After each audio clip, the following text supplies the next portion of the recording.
고린도후서 1장 3절부터 7절까지입니다.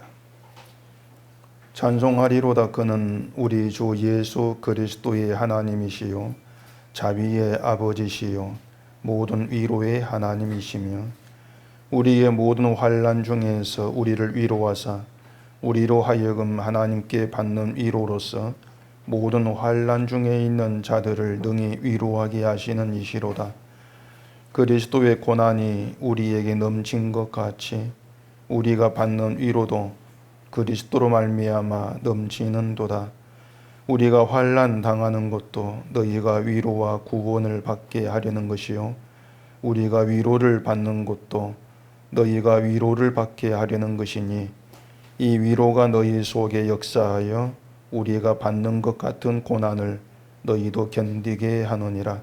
너희를 위한 우리의 소망이 견고함은 너희가 고난에 참여하는 자가 된 것 같이 위로에도 그러할 줄을 알미라. 아멘. 기도하겠습니다. 사도 바울이 고난과 위로를 얘기하고 있습니다. 바울의 그 고난과 위로가 우리의 믿음에서 어떻게 드러나져야 되는가를 말씀을 드리며 알게 하시고, 과연 우리의 믿음의 길들이 고난과 위로 가운데 있는가를 돌아보는 이 시간 되게 해 주시옵소서. 예수님 이름으로 기도합니다. 아멘. 오늘 본문에서는 사도 바울이 고난이라는 말을 많이 하고 있고 매 구절마다 위로라는 말을 또 하고 있습니다. 위로라는 말과 함께 등장하는 게 환난, 고난 이런 말입니다. 사실 환난이라는 게 없으면 위로라는 말을 할 이유가 없을 겁니다. 위로라고 하는 것은 환난과 또 아픔을 당한 사람의 마음을 달래주기 위해서 하는 말이나 어떤 행동, 그것을 의미하거든요. 그렇기 때문에 환난과 아픔이 없는 곳에 위로는 어울리지가 않습니다. 위로라는 말을 할 필요도 없는 것이죠.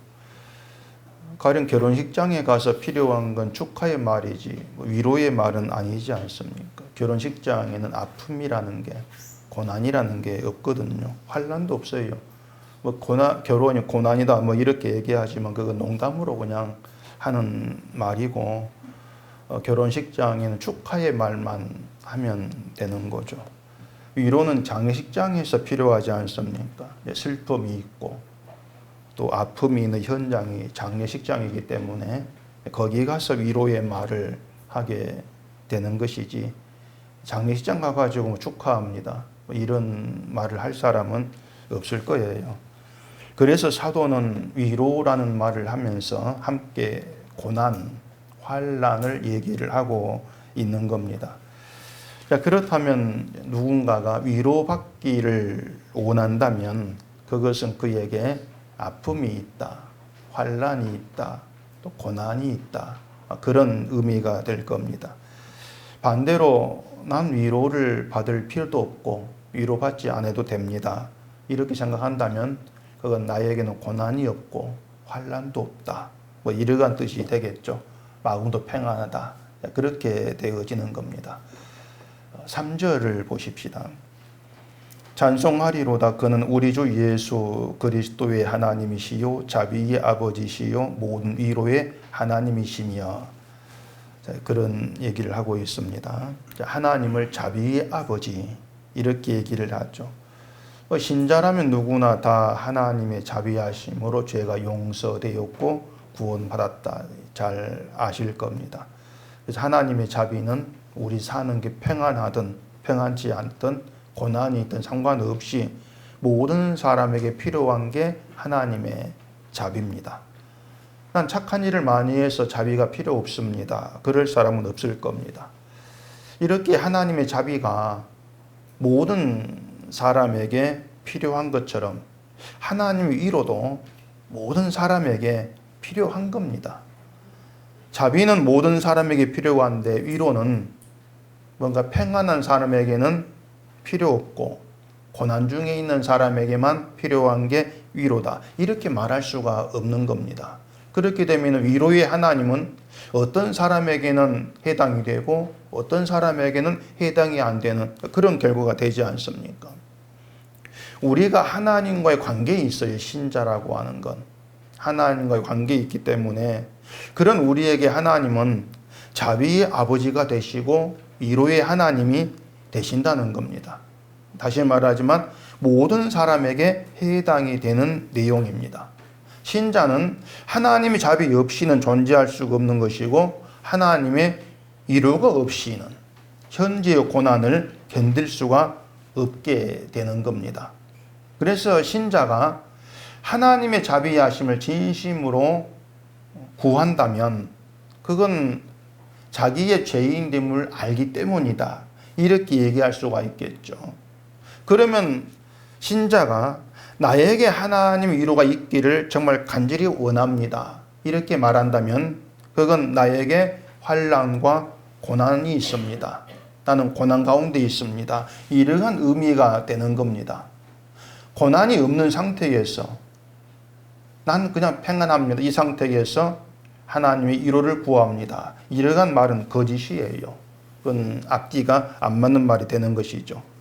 죄인임을 알지 못한 사람이 자비를 구합니다. 이건 거짓이지 않습니까? 그것처럼 고난이 없다고 생각되는 그런 사람에게는 위로라고 하는 건 아무 의미가 없는 것이고 위로의 하나님도 그렇게 별 필요성이 없는 그런 관계가 되어버리는 거예요.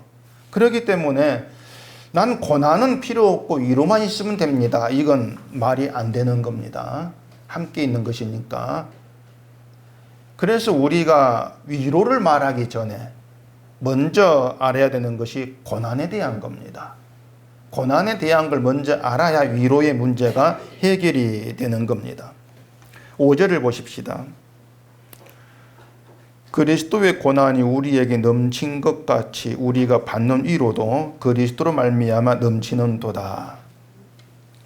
우리에게 그리스도의 고난이 넘칠 때 위로도 그리스도로 말미암아 넘친다. 이렇게 얘기합니다. 바꾸어 말하면 그리스도의 고난이 넘치지 않는다면 위로가 넘치는 것은 꿈도 꾸지 말아라 이것입니다. 고난이 넘치지 않는데 위로가 넘치는 것은 없다는 겁니다. 이게 무슨 말인가 하면은 이 세상에는 그리스도의 고난이 있는 사람이 있고 고난과 상관없는 사람이 있습니다. 그러니까 고난을 기준해 가지고 사람이 둘로 나눠지게 됩니다. 그리스도의 고난이 있는 자, 그리스도의 고난이 없는 자, 이렇게 둘로 나눠져요. 그럼 어느 쪽이 신자겠습니까? 고난이 있는 쪽이 신자란 것입니다. 그리스도의 고난이 있는 그쪽이 신자인 것이고 고난이 없는 자는 신자가 아니란 의미가 되는 거예요. 그렇기 때문에 신자의 증거됨, 그건 결국에 고난으로 드러난다. 이렇게 얘기할 수가 있는 겁니다. 이 고난이라고 하는 것이 상황에 따라서 형편에 따라 있기도 하고 없기도 하고 아니에요. 이제 이게 고난에 대한 사람들의 오해인데요. 이 고난을 자꾸 육신에 힘든 문제가 생기고 또 바울처럼 매맞고 핍박받는 신체적 어떤 고통이 주어지고 이렇게들 생각을 합니다. 고난이라는 것을. 그렇기 때문에 내가 사는 게 좀 평안하고 또 마음에도 별 걱정, 근심이 없는 그런 상태라면은 자기가 고난 중에 있다는 생각을 하지를 못하게 됩니다. 힘든 일이 없다는 그것 때문에. 근데 그것이 아니고요. 신자로서 그리스도를 믿는 자의 길로 가는 것 자체가 고난인 거예요. 신체적인 어려움과 고통, 이것 그렇게 고난을 해석하지 마시고요. 우리가 예수께 부름받아 나와서 예수님이 가신 그 길로 이끌림 받고 가는 상태에 있는 거, 그것 자체를 가리켜서 고난이라고 얘기한단 말입니다. 때문에 신자라고 하는 것은 하나님께 부름받아 나왔다, 그걸로 이미 아예 고난의 길을 가는 것이지, 내가 예수 믿는 길로 가고 있는데 고난이 찾아왔다가 또 물러가고 또 찾아왔다가 물러가고 그런 것은 아닌 겁니다. 만약 고난이 그런 것이라면은 지금 여러분 중에도 고난이 있는 분이 있겠고 없는 분이 있겠고 나눠지게 되는 거예요. 고난이 있는 자 없는 자. 자, 그리스도의 몸된 관계에 있는 게 교회입니다. 교회라고 하는 건 예수님으로 해서 하나로 다 연결되어 있는 교회인데, 그 교회 안에 고난이 있는 지체와 고난이 없는 지체로 나눠진다는 건 말이 안 되는 거예요. 그런 교회에 그런 한 몸된 관계는 없다는 겁니다. 교회는 그리스도의 몸이다. 고린도전서 12장 26절에서 그랬죠. 만일 한 지체가 고통을 받으면 모든 지체가 함께 고통을 받고, 한 지체가 영광을 얻으면 모든 지체가 함께 즐거워하느니라. 이게 하나로 연결되어 있다는 거예요. 예수 그리스도로 인해서 모두 하나로 연결되어 있다. 그 얘기를 바울이 한 겁니다. 근데 우리가 자꾸 나 중심으로 살고 나만 좋으면 된다는 거, 딴 사람보다 나만 좋으면 돼, 이게 아예 우리 습성으로 박혀 있습니다. 이게 우리 습성으로 되어 있기 때문에 항상 교회랑 관계에서 잊고 살아가요. 우리가 교회로 모이면서도 교회랑 관계성을 잊어버립니다. 이 교회라고 하는 것은 서로 만나가지고 얼만큼 친하게 잘 지내는가 이러한 것으로 관계성이 증거되는 게 아니에요. 물론 교회가 서로 만나가지고 친하게 지내는 게 나쁠 건 없지만은, 문제는 친하게 지낸다고 하는 것이 내 마음에 드는 사람하고만 친한다는, 이게 문제란 말입니다. 친한 게 나쁜 게 아닌데 내 마음에 드는 사람하고만 친하는 거예요. 친하게 지내는 사람에게는 좋을지 몰라도 친하지 않은 사람에게는 그렇게 좋은 마음으로 안 대하게 되어지는 것입니다. 한 지체가 고통을 받으면 모든 지체가 함께 고통을 받는다는 것은요, 난 이렇게 편하게 잘 사는데 당신 왜 그렇게 고난이 많아, 이게 없다는 겁니다. 그게 있을 수가 없는 거예요. 한 지체가 영광을 얻으면 모든 지 함께 즐거워한다는 것도, 누군가 칭찬을 받을 때에 아이고 그 정도도 나도 하겠다, 이런 심보로 대하지를 아니한다는 겁니다. 함께 즐거워한다는 것이죠. 그러니까 나에게는 있는데 저 사람에게는 없어, 그게 없는 거예요.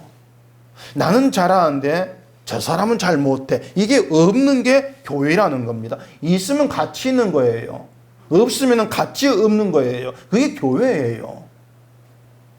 왜냐하면 인간관계로 연결되어 있는 것이 아니고 예수 그리스도로 연결되어 있기 때문에 그렇게 나와질 수밖에 없다는 겁니다. 주의 은혜가 있다면 똑같이 있는 거예요. 생명 가운데 있다면 똑같이 생명 가운데 있는 거예요. 당신은 내가 볼 신앙이 별로 안 좋으니까 은혜가 없어, 그렇게 갈라내는 게 교회가 아니란 말입니다. 근데 우리 습성을 갈라내려고 하는 거예요.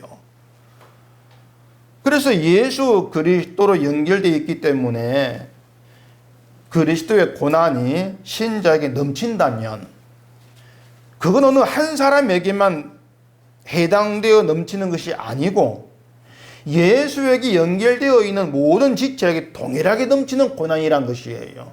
똑같이 넘친다는 얘기입니다. 근데 사람들 인식이 어떻게 되어 있는가 하면은 이 고난을 징계받는 것으로들 많이들 또 보지 않습니까? 다른 사람의 고난에 대해서 마치 욥의 친구들처럼 반응을 하는 경우가 또 있는 겁니다. 죄를 지어서 고난을 받는다, 그런 식이죠. 다른 사람의 고난을 징계받는 것으로 그렇게 본다는 것은 나는 고난이 없다는 겁니다. 난 고난 없는데 당신은 고난이 있어. 그러니까 내가 고난이 없고 그냥 평안하게 사는 걸 자랑하는 것처럼 당당하게 생각하는 거예요. 그게 뭐냐면 내가 믿음이 좋으니까 하나님이 나에게 고난을 안 주신다는 겁니다. 내가 믿음이 좋아서 그야말로 제멋대로 생각하는 거예요. 그런데요, 나는 고난이 없다는 것을 성경으로 해석을 하면 어떤 뜻이 되는가 하면은 난 신자 아니다는 것이 된단 말입니다. 난 신자가 아니야. 그래, 고난이 없어. 그 의미가 되는 거예요. 난 예수께로 연결되어 있지 않다는 겁니다. 그러니까 예수님 고난 내게 안 넘치는 것이죠. 그렇게 해석이 돼요. 그렇기 때문에 기독교인들이 보면은 이 생각이 없다고 해야 될지 너무 단순해요. 정말 생각이 없어요. 이 성경을 조금만 생각하면 다 알 수 있는 문제인데 도무지 성경을 생각지를 않습니다. 그러니까 목사가 제멋대로 얘기를 해도 잘못된 걸 몰라요. 다 맞는 것으로 알고 봐드리죠. 정말 멍청이들이고 여러 빼놓고 하십시다. 멍청이들이고 정말 바보들이에요. 목사 좋은 일만 다 시키는 거죠. 어떤 분이 자기 교회 일로 저한테 얘기를 하면서 그 목사님이 개척을 한 20년 되었는데 개척할 때부터 교회 재정을 사모님이 다 이제 관리했답니다. 지금까지 사모 관리한다는 거예요. 교회는 목사 생활 얼마나 가지 모른답니다. 뭐 보고하는 것도 없고 매년 그냥 한 번 얼마 보고가 끝난다는 거예요. 그러면서 그분이 이제 자기가 재정을 좀 관리를 했는데 이제 그걸 가지고 문제를 좀 이제 하니까 목사가 이제 막 화를 내는 것이고 교인들도 왜 자꾸 그 문제를 들춰내려고 하는가 자기를 뭐라카더라 합니다. 예금 통장에 돈이 11억인가 있대요. 그 목사 돈이거든요. 목사 만들어 쓰고 있으니까. 그러면서 그 교회가 수원이 있어가지고 삼성 직원이 아주 많대요. 삼성 직원이 똑똑할 것 같은데 안 똑똑한가 봐요. 또 삼성 직원 빼놓고. 제가 들으면 답답해가지고 그래 그분에게 어떻게 합니까? 그래서 그분에게 문제 다 드러내세요 그랬습니다. 이유는 목사를 살려야 되니까. 나도 목사가 죽습니다. 물론 그걸 드러내서 목사가 깨닫게 될지 모르겠지만 드러내세요. 그리고 목사 쫓아내면 그냥 나오세요. 막 그렇게 말을 하긴 했는데 좀 무슨 말 하다 이렇게 들었노? 아, 멍청이 때문에. 진짜 멍청이에요. 제가 성경을 여러분에게 차근차근 이렇게 설명해 드린 이유는 이 사람들이 성경을 조금만 좀 주의 있게 보면은 이 잘못된 말이 뭔가를 충분히 알 수가 있는데 도무지 그런 생각들을 안 한다는 거예요.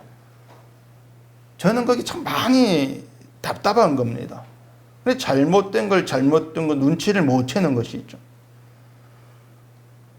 디모데후서 4장 5절 보면 바울이 이런 말을 했습니다. 그러나 너는 모든 일에 신중하여 고난을 받으며 전도자의 일을 하며 내 직무를 다하라. 바울에게 전도자의 일과 전도의 직무는 고난받는 일이었어요. 전도자로 산다 그 자체가 바울에게는 고난받는 일이에요. 고난 없는 전도자의 일은 없다는 겁니다. 근데 우리는 고난을 자꾸 신앙과 별개의 문제로 생각을 해요. 신앙생활 하면은 고난받을 때가 있고 또 받지 않을 때가 있다. 이 생각이 자꾸 벗어나지를 못하는 겁니다. 그래서 교회에도 고난받는 사람이 있고 없는 사람이 있을 수가 있다는 그런 생각이 있는 것이죠. 오늘 주보 그림을 보시면 연 날리는 이제 그림인데 한 줄에 많은 연이 연결되어 있지 않습니까? 이게 교회입니다. 멘트를 달았는데요. 자, 여러분이 그 그림 보면서 교회에 대해 어떤 생각이 들지는 모르겠습니다. 가장 쉽게는 뭐 하나로 연결되어 있는 교회다 이제 그런 생각을 할 수 있겠죠. 그건 가장 기본적인 생각이고 하나로 연결되어서 어떻게 나타나야 되는가도 좀 생각할 수 있어야 합니다. 연이 하나의 줄로 연결되어 있고 그 줄을 그리스도라고 우리가 해보십시다. 줄이 연결된 모든 연이 하늘에서 흔들리고 있습니다. 흔들리지 않고 나는 연은 없지 않습니까? 줄에 연결된 모든 연이 같이 흔들리고 있는 것이고 흔들리지 아니한다면 그건 그 연이 줄에서 끊어진 거예요. 줄에서 끊어져 가지고 땅에 떨어지면은 흔들리지 않겠지만은 줄에서 끊어진 연은 연의 생명을 다한 겁니다. 연의 가치가 없는 거 날지를 못하지 않습니까? 우리가 그렇게 예수 그리스도에게로 하나로 연결되어서 하늘에서 흔들리고 있다고 하십시다. 난 흔들리지 않는 흔들리네. 이럴 수가 없는 거예요. 똑같이 흔들고 있는 것이니까. 그러니까 결국은 왜 너는 흔들려? 이런 말이 나온다는 것은 나도 흔들리고 있다는 것을 알지 못한 어리석은 문제란 얘기입니다. 이게 우리 문제인데 항상 나를 잊고 산다는 겁니다. 나를 보지를 못한다는 거예요. 다른 사람 보면서 나는 잊고 있는 겁니다. 그렇기 때문에 자꾸 넌 왜 그래? 넌 왜 고난받아? 이런 판단이 반복이 되고 있는 거예요. 저와 여러분은 예수 그리스도 오직 한 분에게로 연결되어 있어요. 혼자 스스로 되고 신자 되고 신자로 살아가는 그런 사람은 없습니다. 만약 그런 사람이 있다면 종교인이지 신자가 아닌 거예요. 내가 예수 믿고 내가 신앙을 하고 있어. 이 생각하기 때문에 내가 신앙 좋은 줄로 착각을 하고 있는 거예요. 거기에 착하기까지 하고 뭐 교회 생활 열심히고 이것저것 하는 게 또 있으면은 자기 착각에 불을 지피는 게 되는 것이죠. 교회 생활 열심히고 하는 게 많다 할지라도 예수의 고난이 넘치지 아니한다면 그건 신자 아닙니다. 주님은 고난받은 분인데 그 고난받은 주께로 우리가 하나 연결되어 있다면은 주의 고난은 모든 신자에게 넘치게 되어 있어요. 그런데 다시 얘기하지만 제가 단호하게 말씀드릴게요.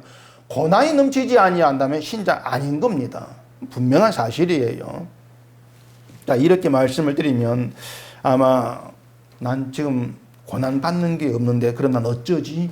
또 이런 불안감이 올라오지 싶은데 바울이 얘기한 고난 다시 말하지만 우리가 알고 있는 그런 고난은 아닙니다. 바울은 그리스도의 고난이 우리에게 넘친 것 같이 이렇게 말하고 있는 것이지 그리스도처럼 고난을 넘치게 받아라 그 뜻으로 하는 말이 아닌 거란 얘기예요. 근데 우리는 고난 그러면은 예수 안 믿는 나라에 가가지고 예수 하나 붙잡혀 매맞고 죽고 자꾸 이런 쪽으로 상승을 하는 거란 말입니다. 만약 고난이 그런 것이라면은 거의 모든 기독교인은 고난과 상관없이 평안하다 이렇게 얘기해야 되겠죠. 그래서 성경에 고난이란 말이 나오면은 뭔가 좀 내 이야기하고는 거리가 먼 것처럼 느낌이 드는 겁니다. 난 고난에 있지를 않다고 생각하기 때문에. 그리고 나중에 혹시라도 고난이 있을 때 그따위 본문 참고하면 되겠구나 이런 생각이 있겠죠. 근데 성경은 나중에 참고하라고 주어진 내용은 없어요. 늘 지금 나의 이야기입니다. 성경이라고 하는 것은. 그래서 교회에서는요 고난에 대한 말을 해야 돼요. 고난이란 말이 나와야 돼요. 예수님이 고난받고 우리를 구원하신 그것만 말하는 것이 아니고 그리스도의 고난이 신자에게 넘쳐야 하고 고난이 없는 신자는 신자가 아니다 말까지 나와줘야 합니다. 사람들이 듣기 좋아하는 어떤 위로, 평안, 축복 이런 말만 있으면 가짜 교회예요. 십자가 복음이 사라진 가짜 교회가 되는 것이죠. 갈라디아서 4장 보십시다. 갈라디아서 4장 28절 형제들아 너희는 이삭과 같이 약속의 자녀라.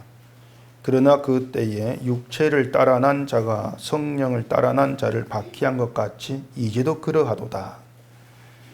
누가 누구를 박해합니까? 육체를 따라 난 자가 성령을 따라 난 자를 박해를 합니다. 성령을 따라 난 자가 핍박을 받아요. 도대체 성령을 따라 난 자가 왜 핍박을 받습니까? 무엇 때문에? 분명히 예수를 믿는 자는 성령을 따라 난 자고 구원받은 자도 성령을 따라 난 자입니다. 반대로 육체를 따라 난 자는 성령을 받지 못했고 믿음도 없는 자입니다. 근데 왜 육체를 따라 난 자가 성령을 따라 난 자를 박해를 하냐는 겁니다. 뭘 가지고? 뭐 때문에? 육체를 따라 났다는 것은요, 쉽게 말하면 육체로 행하는 걸 보면서 신앙을 판단하는 걸 육체를 따라 난 걸로 얘기합니다. 육체로 행하는 거, 그걸 보면서 신앙을 판단을 합니다. 행함으로 신앙이 좋고 나쁜 걸 따지고 행함이 없으면은 믿음이 없는 것으로 비난을 합니다. 그게 육체를 따라 난 자들의 습성이에요. 성령을 따라 난 사람은 자기 행함을 안 보죠. 뭘 봅니까? 십자가에 피 흘리신 주님의 행함만 기억합니다. 그것만 속에 담고 있는 게 성령을 따라 난 사람입니다. 내 행함과 상관없이 예수님이 흘리신 피의 은혜로 구원받았다. 그것만 마음에 두고 있는 사람이 성령을 따라 난 사람. 이렇게 얘기가 된단 말입니다. 이처럼 성령을 따라 난 사람을 육체를 따라 난 사람이 보면은 어떻게 되겠어요? 마음에 안 들어요. 왜 그러겠습니까? 눈에 보이는 게 없어요. 신앙으로 인정해 줄 만한 보이는 게 없어요.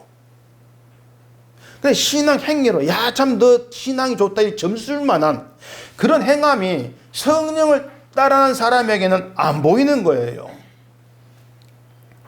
육체를 따라하는 사람이 볼 때에는 기도도 안 하고 이거 뭐 성경도 안 보고 그렇게 비친다는 얘기입니다. 그러다 보니까 당연히 신앙 그래가지고 어떻게 복받아 어떻게 구원받아 이런 말이 나오는 것이죠. 그러니까 성령을 따르는 사람이 육체를 따르는 사람이 볼 때에는 신앙 없는 자로 판단되는 것이고 복받지 못할 자로 정죄가 되는 거예요. 이것이 성령을 따르는 사람이 받는 박해입니다. 그게 예수님이 받은 핍박이었습니다. 왜냐하면 바리새인이 볼 때에 예수님은 안식일도 안 지켰고 율법도 지키지 않는 정말 유대교를 어지럽히는 그런 이단이었습니다. 바리새인이 볼 때에. 바리새인 율법이 전부였어요. 자기들에게는 차고 넘치는 행함이 있는 겁니다. 율법 지키는 성실 행함이 있는데 예수님에게는 없었던 거예요. 그것이. 오히려 율법만 깨뜨리게 보였던 것이죠. 때문에 그들 눈에 예수님은 하나님의 아들은커녕 하나님 율법을 무시하고 지키지 않은 그런 범죄자였습니다. 예수님이. 그래 예수님을 십자가에 못 박은 것이 그리스도의 고난인 것이죠. 그래도 예수님은 바리새인 눈치를 보지 않았거든요. 유대교에서 중심에 있다고 한 바리새인들이 예수님에게 율법 안 지킨다고 기난하고 그러면은 좀 눈치라도 보고 그들 앞에서 뭐 지키는 척이라도 하면 좀 나을 건데 예수님 눈치 보고 하는 게 없었습니다. 왜냐하면은 하나님의 뜻이 무엇인가를 예수님은 가장 확실하게 아셨거든요. 때문에 예수님께는 다른 사람 눈에 내가 어떻게 보일까? 다른 사람이 나를 어떻게 생각할까? 이런 게 없는 거예요. 왜냐하면 예수님이 사는 길이 아니라 예수님은 죽는 길로 가시거든요. 사는 길이 아니고. 만약 예수님이 세상에서 살고자 하셨다면은 다른 사람 눈치를 보지 않을 수가 없는 겁니다. 눈치를 봐야 되죠. 내가 살려면은. 눈치를 보면서 사람이 싫어하는 것을 피하고 듣기 좋은 말도 좀 해주고 그렇게 타협을 해야 살 수가 있단 말입니다. 근데 예수님은 하나님 뜻이 죽는 길로 가는 거 알았기 때문에 살고자 하는 것이 없는 거예요. 그런 점에 보면은 바울이 그리스도의 고난이 우리에게 넘친다고 하는 것은 바울도 세상에서 살고자 하는 길이 아니라 죽고자 하는 그런 길에 있음을 말하는 것으로 그렇게 볼 수가 있단 말입니다. 죽고자 하는 길에 있는 거. 내 가는 길이 살고자 하는 것이 아니라 죽고자 하는 길입니다. 이걸 아는 거.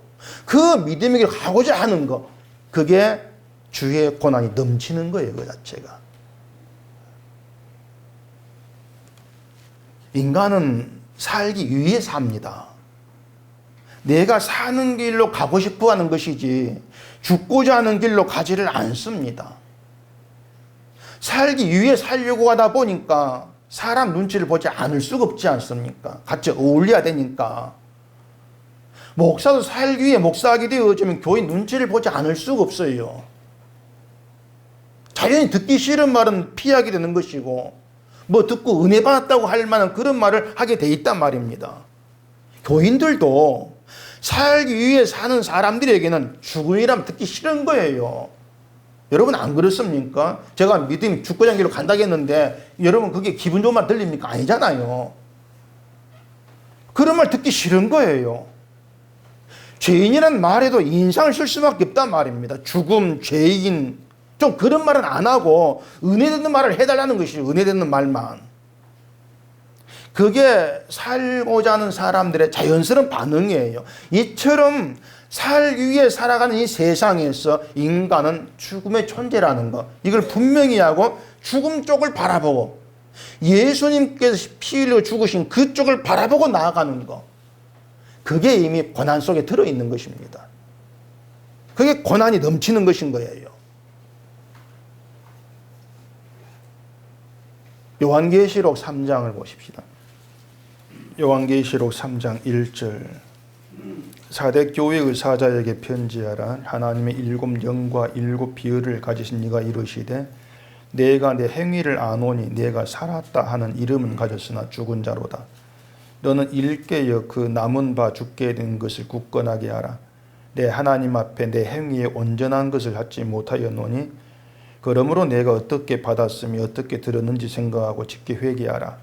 만일 일깨지 아니하면 내가 도둑같이 이르리니 어느 때에 내게 이르는지 내가 알지 못하리라. 사대교회에 예수님이 하신 말씀인데, 살았다는 이름은 가졌다는 것은 자기 자신이나 세상이 산 자로 인정해 준다 그 뜻입니다.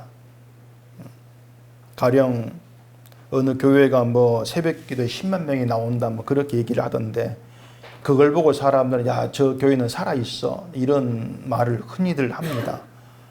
주로 이제 열심히 기도하고 또 이런저런 활동들을 많이 하면은 교회가 살아있다 이런 평가들을 하게 되거든요. 그리고 그 교회도 자신들의 열심들, 눈에 드러난 것들을 보면서 우리 교회는 살아있어, 내 신앙은 살아있어 이런 생각을 하기 마련이란 말입니다. 근데 예수님 보실 때는 죽었다는 겁니다. 죽은 것이다. 그러니까 교회가 자기를 살아있다고 보는 것하고 예수님이 살아있다 보는 건 다른 거예요. 전혀 달라요. 교회는 육체를 따라 봅니다. 육체를 따라 보기 때문에 이것저것 하는 게 많으면 살아있다고 보는 것이고 하는 게 없으면 죽었다고 보는 것이죠. 육체로 활발하게 활동하는 것, 이게 살아있다. 그런 시각이란 말입니다. 근데 예수님은 예수님이 가시는 그 길을 함께하고 있는 게 살아있는 거예요. 십자가의 그 길에 함께하는 거.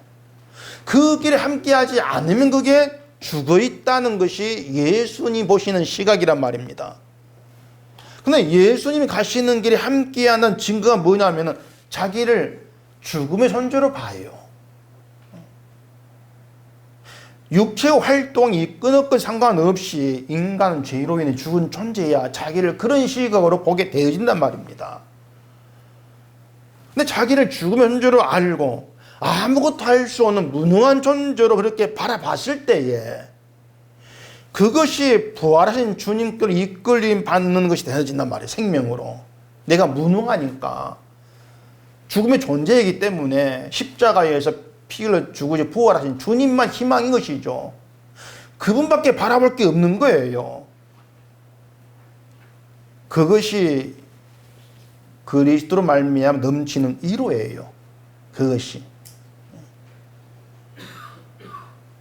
그 계시록 3장 2절에서 남은 바 죽게 된 것을 굳건하게 하라 이렇게 얘기했거든요. 내게 남아있는 것은 죽음이라는 것을 분명히 하라는 거예요.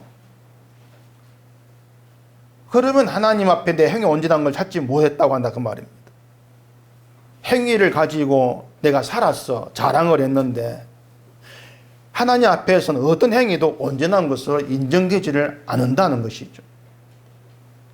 1년 365일 새벽교회 나가도 하는 그걸 보고는 온전하다, 인정치를 아니한다는 겁니다. 하나님 인간 행위를 보시고 잘한다, 칭찬하실 것이 아무것도 없는 거예요. 그러니 인간은 오로지 죄로 인한 죽음의 존재일 뿐이라는 겁니다. 그것만 우리에게 있는 거예요. 그러니까 내가 그렇게 죽음의 상태에 있다는 분명히 하라는 겁니다. 우리는 본능적으로 살고자 하는 길로 가는 것이고 어떻게 하면 지금보다 더 낫고 잘 될 수 있을 것인가, 우리가 그걸 바라보고 원하고 고민하는 문제죠. 그런 우리를 예수의 죽음이는 그 길로 끌려가면서 내가 죽음의 존재라는 걸 보게 하시고 살고자 하는 것까지 제다는, 그게 죽은 모습이라는 거, 이런 내용들이 순순하게 받아들여지고 거기에 주를 바라보게 되어지는, 그럴 때에 주님만이 나의 전부입니다, 그걸 알고 고백되어지는 그 상태가 위로란 말이에요. 그게 넘치는 위로가 된다 그 말입니다. 그렇기 때문에 성령이 우리 가운데 오셔서 우리를 예수님이 가신 그 길로, 주님이 달리신 십자가의 그쪽으로 데려가신다, 인도해 간다. 그것 자체가 이미 고난 가운데 있다 이렇게 보시면 돼요. 신체적인 고난 그 찾지 마시고요. 내가 성령에 붙들려서 내가 원한 길이 아니고 성령이 뜻한 그 길로, 주님이 계신 길로 내가 이끌려가. 그 상대가 고난. 근데 주님 계신 거기에 뭐가 있습니까? 생명이 있더라. 오직 주님만 희망인 걸 내가 거기 끌려가면 알겠더라. 그게 위로가 되는 거예요. 아, 그래, 가야 되지. 그래서 그리스도의 고난이 넘치는 그것이 성령 충만인 겁니다. 딴 게 아니고. 성경 또 보십시오. 로마서 8장 36절. 기록된 바 우리가 종일 주를 위하여 죽임을 당하게 되며 도살당할 양같이 여김을 받았나이다 함과 같으니라. 그러나 이 모든 일에 우리를 사랑하시는 이로 말미암아 우리가 넉넉히 이기느니라. 그 도살당할 양같이 여김받은 자는 그 이스라엘을 가리키거든요. 시편 44편 22절 이런 말이 있어요. 우리가 종일 주를 위하여 죽임을 당하게 되며 도살할 양같이 여김을 받았나이다. 그 말이 있습니다. 근데 이스라엘은 하나님 자신을 도살할 양처럼 여긴다 생각을 했는데 실제로 하나님께 도살당할 양처럼 여김받은 분은 예수님이지 않습니까? 하나님 예수님을 정말 도살당할 양처럼 대했어요. 근데 신자도 도살당할 양처럼 대하신다는 겁니다. 예수님과 똑같이 대하신다는 거예요. 그렇게 해서 예수님이 간 좁은 길로 가게 하겠다는 겁니다. 내가 원하는 가고 싶은 길로 가지 못하게 막으신다는 거예요. 그게 고난이에요. 하나님은 자기 백성을요, 우리가 생각하는 것처럼 오냐오냐 하지 않습니다. 하나님 우리를 그렇게 대하지를 않아요. 오히려 도살당할 양같이 한쪽에 팽개쳐버린 그런 기분 들게 하십니다. 우리를 팽개쳐 놓고 돌아보지도 않고 놔둬버리는 것처럼, 언제 어차피 죽을 놈인데 뭐 그렇게 보시는 것처럼 우리를 그렇게 대하시는 거예요.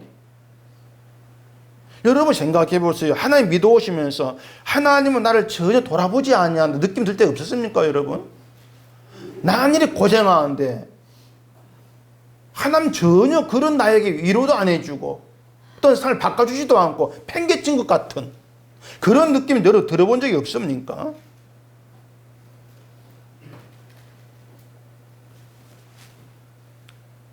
우리가 살아가면서 정말 간절히 하나님을 구하고 있는데 하나님 전혀 믿음도 하지 않고 나에게 어떤 반응도 안 보이시는 거. 곧 죽을 놈이.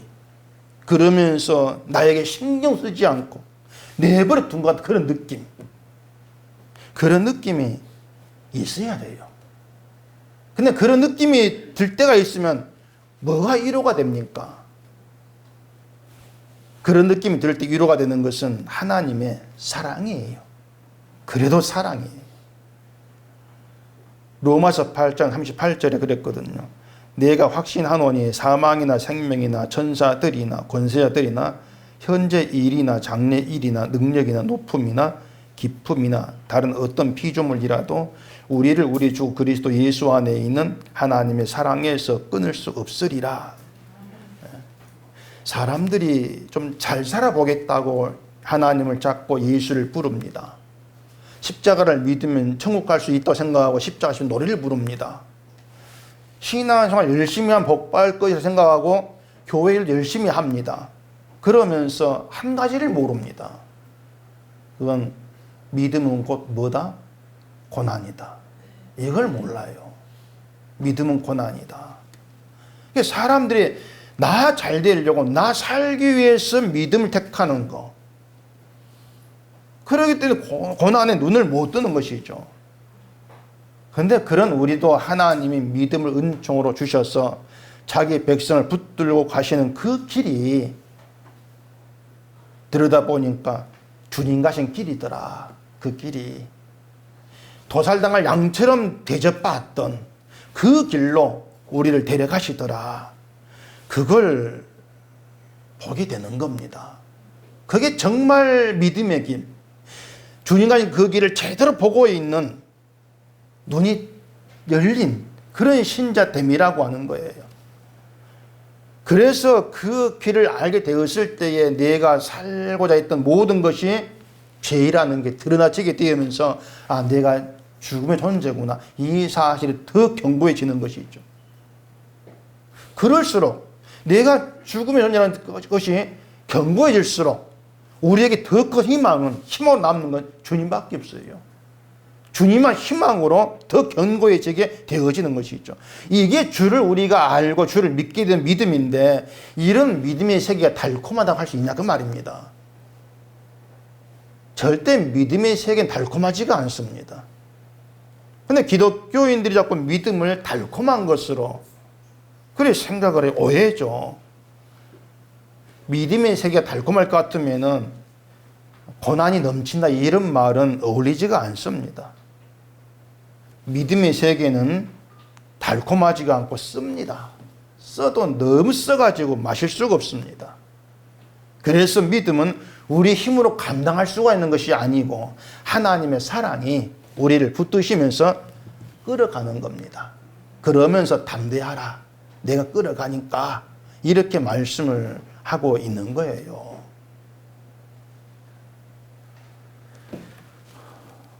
성경 또 한번 제가 읽어볼게요. 사도행전 14장 22절.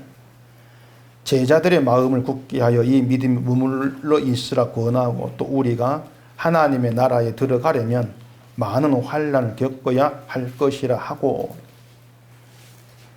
예수를 믿으면 마음 평안해질 것이다 생각들을 많이 하는데 하나님 나라에 들어가려면 많은 환난을 겪어야 된다. 또 그렇게 얘기하지 않습니까? 그러니까 신자가 하나님 나라에 들어가는 그 길로 간다는 것은요. 뭐 룰루랄라 막 신나게 노래하면서 가는 그 길이 아니고요. 환난 겪으면서 가는 길입니다. 고난의 길이다. 그렇다고 해서 환난 받으러 중동 갑시다. 북한 갑시다. 그게 아니고 많은 환난을 몸에서 겪었던 바울을 잠깐 생각하시면 돼요. 바울을. 많은 환난을 받아야 된다는 것은 환난 받는 게 천국한 조건이라는 뜻이 아니에요. 바울이 환난 받으면서 복음을 전하는 것을 포기하지를 않았습니다. 환난 받으면서 난 이런 환난 견딘다. 자기 자랑을 하지를 않았습니다. 그 모든 것은 이 모든 것들, 환난도 모든 것들이 자기를 주께로 끌어간다는 것. 이걸 알았기 때문에 그런 거예요. 그래서 우리가 지금 이 시간 예수 그리스도를 나의 주로 믿고 있다.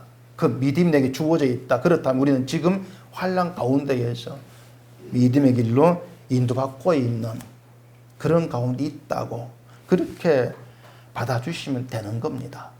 근데 그 길의 끝에 주가 계시는 것이고 그 주가 나의 생명이다. 그것으로 위로가 넘치는 거예요. 우리는 고난도 겁내는 사람들이고요. 우리를 도살당할 양처럼 다루신다는 것도 겁이 나고요. 다 겁난 사람들입니다. 왜? 내가 힘들까 봐서. 근데 그런 우리 안에 하나님의 사랑이 있다. 그 사랑에서 우리가 끊어지지 아니한다. 이렇게 말씀하잖아요. 우리가 겁내는 것도 많고 불안하고 염려하는 것도 많고 그렇게 살아가는데 그 어떤 것도 우리를 하나님의 사랑에서 끊지를 못하더라. 그 사랑에 붙들려서 가는 길은 주님 가신 그 길이다. 그 길에 주가 계시는 것이고 주가 우리를 붙들어서 영원한 생명의 나라에 들어가게 되어진다. 그것으로 늘 위로가 넘치는, 고난 속에 위로가 넘치는 우리가 되기를 바랍니다. 기도하겠습니다. 우리 아버지 하나님, 믿음을 너무 우리 멋대로 내 좋은 대로만 생각을 해왔습니다. 고난이 있는 그 길이 믿음의 길이고 고난이 있는 것이 신자라는 것을 생각지를 못했습니다. 오늘 말씀을 들으면서 우리가 하나님께 부름받았고 예수 안에서 주를 믿는 믿음의 길로 인도되고 있다는 사실 자체가 넘치는 고난이라는 것을 깨달아 알게 하시고 그 길에 주가 계시고 주로 말미암아 영원한 생명을 얻고 누리게 되어진다는 이 사실이 우리에게 위로가 되어 넘치는 저희가 되게 주시옵소서. 예수님 이름으로 기도합니다. 아멘.